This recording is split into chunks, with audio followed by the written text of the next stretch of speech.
If we can't get her in a motel room, then what? Yeah. My worst fear is that she's still there and law enforcement has to go give her a trespassing.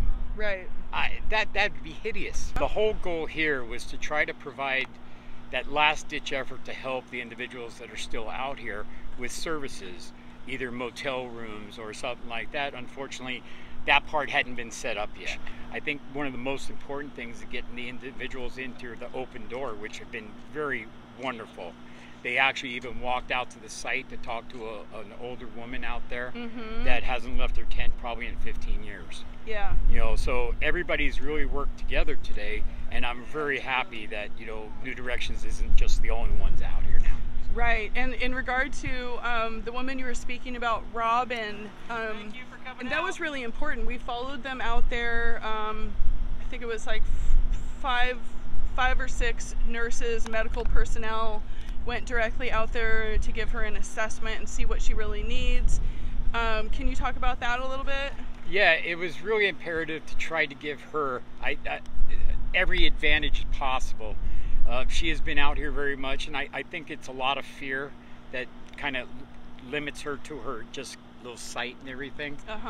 The whole idea was try to bring the medical people out here, because I know she has a bad hip and stuff, and try to give her every opportunity and hopefully get her the medical attention she needed, and then hopefully get her into a motel room outside of this area, because eventually, you know, people are going to have to still move. And why is that? Well, it's private property, and the individuals that own the private property kind of want their property back, whether to develop it or because the city has put pressure on them because of the amount of trash and stuff like that. Whatever that reason is, they, you know, have paid to actually try to get it cleaned up and stuff, and they've actually been very patient. I mean, this whole plan wasn't supposed to take 4.5 months, but because of the severity of the individuals and how long they've been out here, people actually listened, and they backed off, and they allowed us to kind of go in and work with people. And everybody keeps saying there's no housing. Right. I mean, Eva Arcata House is trying to scramble and get some motel rooms that we can maybe put a couple people into from here. Right. And I'm really happy with that, but, you know, we need better. You know, these individuals probably aren't ready to live in an apartment right now. I know Robin, as an example, today, we brought her the walker out there. I followed one of your crew members out to Robin's site, brought her a walker, and she rejected the walker and just said, nope, I'm not moving. Yeah. And then what exactly do you do about that, you know? It's me, I'm very lucky. My job is to engage the homeless and to clean up, you know, pick up the trash, do what I can do. I don't have the power to let people stay. I don't have the power to make them go. I can, and I do have the power to let them know what's coming down the pike soon. And what is that?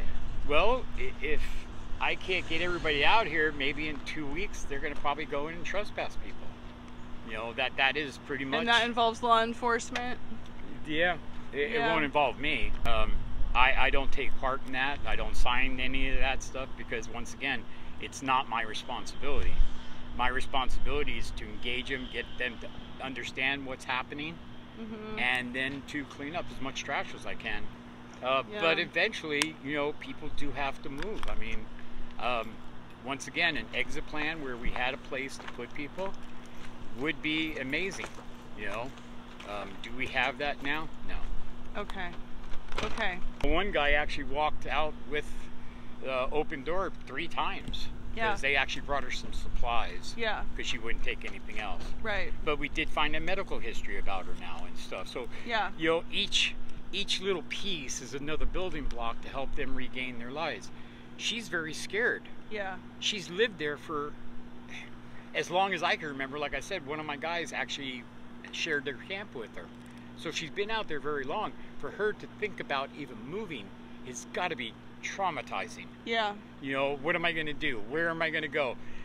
How am I going to find another place? How am I going to get there? Right. You know, that's the whole thing, is that we need to, and that was one of my main focuses, her and Brian, Yeah. who had the big tumor on his side. Uh-huh. These were my guys that I really wanted to get medical. And so we kind of have to look at, if we can't get her in a motel room, then what?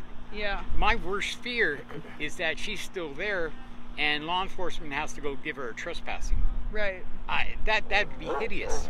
I couldn't stand by. It's like, whatever they decide to do, I won't be here when they do it. I will not. Because if we'd done an exit plan, maybe these people wouldn't be here right now. But right now, I got a gentleman back there, real nice guy with an RV. Yeah. He can't take the RV out. It's from another state, and it hasn't been registered in many years. He pulls it out onto the road. What do you think is going to happen to it? It's the only thing the guy's got. It's like, this might not be anybody's fault, and right now everybody's backpedaling and saying, well, that's not our responsibility. That's not our responsibility. It's like, I can't guarantee you how much more time with that. Right.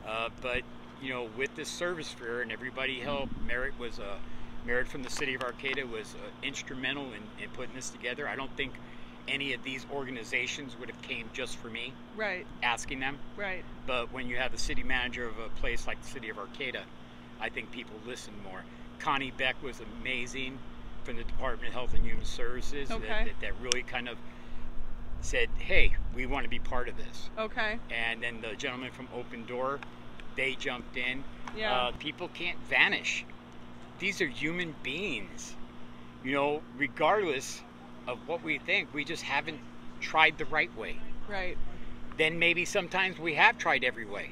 You know, I've tried for the last 4.5 months any way I possibly can with these individuals, and most of them have moved on, but where did they move on to? The next property. You know, that's why when I took this over, I told everybody, this is my biggest challenge, and we're going to need an exit plan, but nobody... It just has not manifested. No. And My first 2 months, nobody cared about anything except for how much trash I was pulling out. I wish I could do more, but I know my place on this whole spectrum of homelessness, and that's the engagement and the cleanup.